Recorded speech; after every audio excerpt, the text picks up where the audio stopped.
Ay, nandiyan ka pala. Kala ko walang tao. Kamusta na? Ayos lang po. Ano ba yung ginagawa mo? Bigas po guys. Ano bang gagawin mo dyan? Ibigin po. Siguro matagal mo nang ginagawa yan, no? Sanay ka sa trabaho, no? Kailangan po kasi po yung pumayot po. Pumayot po sa araw-araw po. Aba, sipag mo naman. Nakaisang sako ka na, no? Galing naman. Sipag mo naman, Kuya Tano. Siguro kanina ka pa dyan, no? Ano po? Wala din naman sa dyan. Ah, ang sadya ko kasi, kaya ako naririto, meron akong ibibigay sa'yo. Kung kailangan mo ito, abalahin mo na kita, Kuya Tano, ah. Iwan mo muna dyan, parito ka muna, sama ka muna sa akin.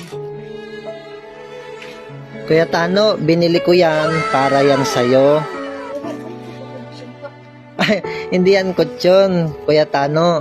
Yan ay folding bed. Nung nakaraan, nakita kita na nakahiga ka lamang sa sahig, no? Kaya naisip ko na mas kailangan mo yung folding bed. Ayan ay mayroong foam din, na kaya malambot yung kasama din niya na kumot. Ayun, kumot. Tapos unan. Nilagyan ko na ng 2 unan, no? Baka kasi ikaw magkasakit, Kuya Tano, pag ikaw sa sahig. Buti na lang po merong pinagregalo nito sa akin. Oo, oo. Nagustuhan mo ba? Po. At saka sa ako po. Bigay po. Gusto mo subukan na natin?